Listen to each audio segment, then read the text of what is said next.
दोस्तों, एक जमाना था जब दुनिया भारत को सोने की चिड़िया कहती थी और उस चिड़िया का दिमाग था Bihar. Bihar Is anyone really safe in Patna? Nalanda, Vikramshila जैसे विश्वविख्यात विश्वविद्यालय बिहार में थे, जहां से नॉलेज का जो प्रकाश था वो पूरे एशिया में फैलता था। लेकिन आज का बिहार, जब किसी से पूछो तो जवाब मिलता है बेरोजगारी, माइग्रेशन और जंगल राज। क्या हुआ इस राज्य को? कहां चूक गया?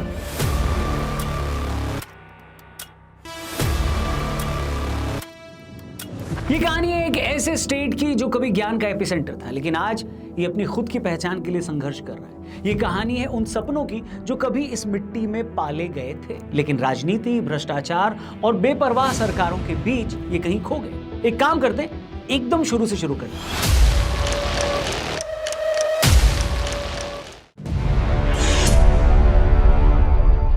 ढाई हजार साल पहले जब दुनिया के कई हिस्सों में अंधकार था और अज्ञानता थी, बिहार एक ऐसा प्रदेश था जहां ज्ञान, धर्म और दर्शन का प्रकाश था। नालंदा यूनिवर्सिटी, जहां से चाइना के बड़े बड़े स्कॉलर्स वहां पर सीखने आए। ये एक ऐसा कैंपस था जिसमें 9 स्टोरी लाइब्रेरी थी। कहते हैं नालंदा में एंट्रेंस एग्जाम क्रैक करने के लिए छात्रों को 3 लेवल के ओरल इंटरव्यू से गुजरना पड़ता था। ये सिर्फ एजुकेशन नहीं, एक सिविलाइजेशनल मॉडल था। विक्रमशिला यूनिवर्सिटी गंगा के किनारे तंत्र और फिलोसॉफी का सेंटर थी। आर्यभट्ट ने यहाँ से एस्ट्रोनॉमी और मैथमेटिक्स में ऐसे सिद्धांत दिए जो आज नासा तक पढ़ाता है। चाणक्य यहीं से थे जिन्होंने अर्थशास्त्र लिखा और मौर्य साम्राज्य की नींव रखी। पाटलिपुत्र भारत का पहला पॉलिटिकल कैपिटल था। गौतम बुद्ध और महावीर यहीं से अपना धर्म उन्होंने फैलाया। अनेक फॉरेन डिग्नेटरीज, यात्री और स्कॉलर्स ने ये लिखा है कि if knowledge had a capital it was Bihar. लेकिन जब बख्तियार खिलजी ने नालंदा को जला दिया तो सिर्फ इमारतें नहीं, एक सभ्यता की मेमोरी भी खो गई। दोस्तों सोचिए, एक लाइब्रेरी जिसमें 9 मंजिलें थी, जहां 9 मिलियन से ज्यादा पुस्तकें थी, जहां चाइना से लेकर तिब्बत तक के स्टूडेंट्स पढ़ने आते थे, उसको जलाना। खिलजी सिर्फ एक हिस्टोरिकल कैरेक्टर नहीं, वो एक मिसाल है कि कैसे आक्रमण सिर्फ शास्त्रों से नहीं, संस्कृति को मिटाकर भी होता है। नालंदा जलाना एक लाइब्रेरी को नहीं, एक सिविलाइजेशन को जलाना था। सवाल उठता है कि क्या आज भी लोग खिलजी की सोच से प्रभावित हैं? Unfortunately yes. कुछ एक्सट्रीमिस्ट ग्रुप्स या सोशल मीडिया वॉरियर्स इनडायरेक्टली ऐसे इन्वेडर्स को ग्लोरीफाई करते हैं। उसको विक्टोरियस कॉन्करर्स या स्ट्रॉन्ग रूलर्स के रूप में दिखाया जाता है। इनफैक्ट एक बार पटना के कॉलेज में एक डिबेट हुई। टॉपिक था बख्तियार खिलजी, अ लेजेंड और अ क्रिमिनल। वहां एक स्टूडेंट खड़े होकर कहता है कि उन्होंने तो यानी खिलजी ने तो सिर्फ लैंड एक्सपांड किया था, इसीलिए जला दिया। ज्ञान तो बाद में भी अर्जित कर लिया जाता। तब एक प्रोफेसर ने जवाब दिया कि भूखे को रोटी मिल जाती है, लेकिन अगर उसका दिमाग जला दिया जाए तो वो रोटी बना भी नहीं पाता। आप बताइए, क्या ऐसे लोगों के नाम पर हमारे शहरों के, रेलवे स्टेशन के या सड़कों के नाम होने चाहिए? क्या ऐसे इतिहास को स्कूलों में पढ़ाया जाना चाहिए या फिर उसे एक फुटनोट बना देना चाहिए? बस जो भी हो, आपकी राय कमेंट करके जरूर बताएं। आगे बढ़ते हैं।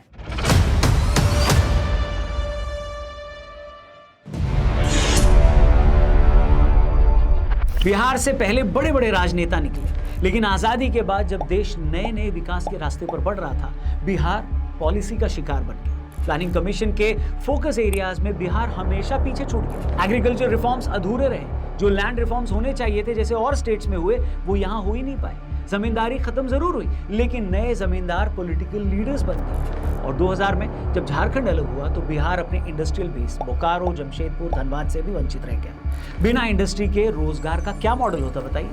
एग्जाम्पल, बेगूसराय, जिसे बिहार का लेनिनग्राड कहा जाता था, वो एक जमाने में इंडस्ट्रियल हब बन रहा था, लेकिन एनटीपीसी और फर्टिलाइजर प्लांट्स वहां भी अधूरे रहे। ग्रीन रेवोल्यूशन पंजाब और हरियाणा में तो आई, क्योंकि वहां पर कैनाल और ट्यूबवेल बेस्ड इरिगेशन था।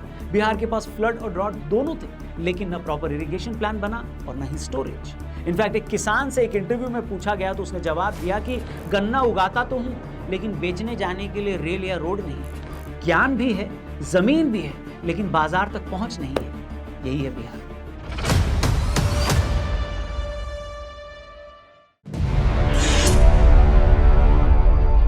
हालांकि आगे चलकर जेपी मूवमेंट ने बिहार को राजनीति के एपिसेंटर में ला दिया। ये एक ऐसी क्रांति थी जो नेशनल बन गई। पटना यूनिवर्सिटी, मगध यूनिवर्सिटी जैसे कैंपसेस प्रोटेस्ट ग्राउंड बन गए। जेपी ने कहा था कि यह आंदोलन सिर्फ इंदिरा गांधी के खिलाफ नहीं है, पर पूरी व्यवस्था के खिलाफ है। इस आंदोलन में लालू, नीतीश, रामविलास पासवान, सुशील मोदी जैसे कई नए चेहरे निकले, पर ये चेहरे जब सत्ता में आए तो उसी व्यवस्था का हिस्सा बन गए। सोशल जस्टिस के नाम पर कास्ट असर्शन आए, लेकिन डेवलपमेंट गया तेल लेने। 70 के दशक के दौरान बिहार में स्टूडेंट पॉलिटिक्स ने यूथ को जगाया।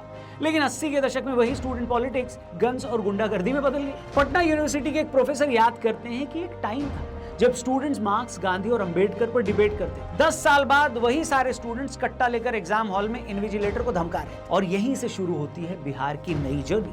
जो बिहार ज्ञान का गढ़ था वो अब क्राइम का गढ़ बनने जा रहा था।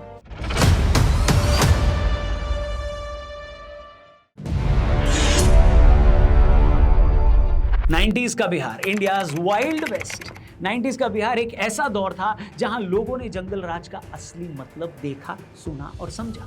जब पूरे देश में लिबरलाइजेशन हो रहा था, नए नए स्कूल कॉलेजेस खुल रहे थे, आईटी सेक्टर्स बढ़ रहे थे, तब बिहार का हाल अलग ही कहानी कह रहा था। यहां न सिर्फ क्राइम अपने पीक पर था, बल्कि एजुकेशन सिस्टम भी कोलैप्स के किनारे पर खड़ा था। सबसे पहले बात करते हैं क्राइम की। 90 के दशक में बिहार किडनैपिंग कैपिटल के नाम से मशहूर हो गया था। डॉक्टर्स, इंजीनियर्स, बिजनेसमैन, स्कूल का प्रिंसिपल, किसी को भी उठवा लेना आम बात।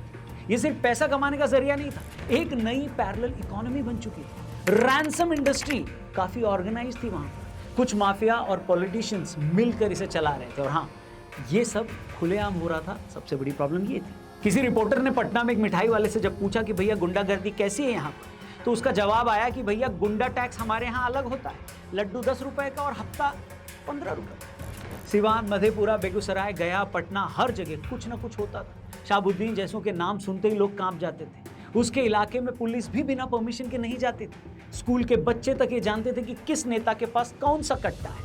और जब लॉ एंड ऑर्डर फेल होता है ना दोस्तों, तो पता है सबसे पहले नुकसान किस चीज का होता है? शिक्षा का। 90s के दौरान बिहार के स्कूल्स और कॉलेजेस लिटरली जंगल बन गए थे। क्लासेस चलती नहीं थी, प्रोफेसर्स को सैलरी मिलती नहीं थी और स्टूडेंट्स एग्जाम हॉल में डंडे लेकर घुसते थे। यूनिवर्सिटी का रिजल्ट 4-4 साल बाद आता था और एडमिशन के लिए सिफारिश चाहिए होती थी। पटना यूनिवर्सिटी, जो एक जमाने में ऑक्सफोर्ड ऑफ द ईस्ट माना जाता था, उसके हॉस्टल्स गुंडों का अड्डा बन गए।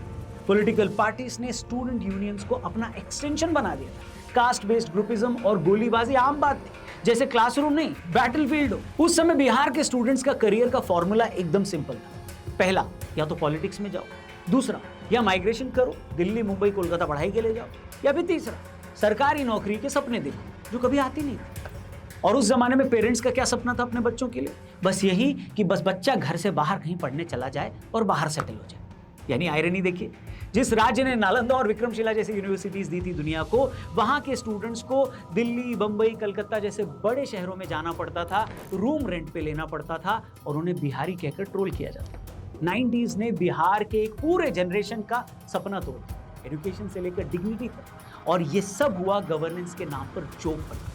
आज भी जब कोई बिहारी स्टूडेंट सक्सेसफुल होता है ना, तो वो सिर्फ अपने दम पर सक्सेसफुल होता है, क्योंकि सिस्टम ने तो 90 के दशक में ही उसका हाथ छोड़ दिया। लेकिन उसके बाद क्या हुआ?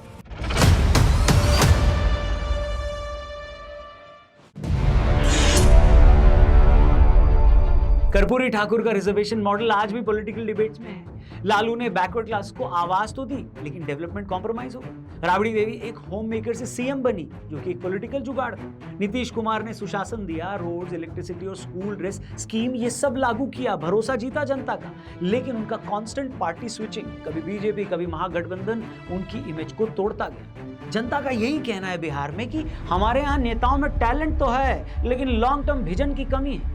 हर सीएम अपने वोटर बेस के लिए काम करता है, बिहार के लिए कौनो नेता काम नहीं करता। और धीरे धीरे ये सच भी हुआ तब जब कई फेमस घोटाले सामने आए। फॉर्डर स्कैम ने यानी चारा घोटाला ने लालू को सीएम से जेल तक पहुंचा दिया। शिल्पी गौतम केस ने मीडिया का मॉरल कंपास हिला दिया। बिहार बाइफरकेशन ने राज्य को इंफ्रास्ट्रक्चर और माइनिंग से वंचित कर दिया। शहाबुद्दीन के रूल में सिवान में शादी हो या चुनाव बिना उसकी मर्जी के नहीं होता था। ब्रिज प्रोजेक्ट्स की बात करें, करप्शन के कारण कोलैप्स हो जाते थे। रोटी, बिजली, सड़क, हर चीज में बिहार पीछे जाता गया। पर क्या बिहार हमेशा ही पीछे रहेगा? सोचिए, बिहार का सबसे बड़ा रिसोर्स क्या है? बिहार के लोग। UPSC toppers, IITians, engineers, doctors सब यहां से निकलते हैं, लेकिन वो सब यहां रुकते नहीं है बिहार में। क्यों? अगर आपके पास जवाब हो तो कमेंट करके बताइएगा। टूरिज्म में बिहार के पास वर्ल्ड क्लास साइट्स हैं, लेकिन marketing almost zero. Mithila painting world famous है, लेकिन एक्सपोर्ट चैनल्स वीक है। हैंडलूम और फूड प्रोसेसिंग में इन्वेस्टमेंट आ सकता है, लेकिन पॉलिसी अनस्टेबल है। यानी बिहार को इस वक्त एक नया इकोनॉमिक मॉडल चाहिए, जहां डिस्ट्रीब्यूटेड इंडस्ट्रियल क्लस्टर्स हो, एग्रो प्रोसेसिंग हब्स हो, यूथ स्किलिंग प्रोग्राम्स हो और बॉर्डर ट्रेड फैसिलिटेशन हो। पर ये सब लाएगा कौन? ज्यादा फैंसी वर्ड्स नहीं लग रहे हैं? दोस्तों हर स्टेट की, हर राज्य की कोई ना कोई बड़ी प्रॉब्लम होती है। जैसे या तो किसी राज्य में रोजगार एक समस्या है, कहीं माइग्रेशन है, कहीं महंगाई है, कहीं एजुकेशन क्वालिटी है, किसी राज्य में हेल्थ केयर या इंफ्रास्ट्रक्चर एकदम पंचर हुआ है। लेकिन बिहार की बात करें तो कुछ हद तक ये सारी प्रॉब्लम्स एक साथ अभी बिहार में है और कई सालों से। लेकिन इस प्रॉब्लम का सोल्यूशन किसके पास है? जवाब इसका मेरे पास तो नहीं है, आपके पास हो तो कमेंट करके जरूर बताना। प्लस प्लीज किसी नेता नगरी का नाम कमेंट सेक्शन में मत लिखना कि फलाने आ जाएंगे तो बिहार सुधर जाएगा, प्लीज।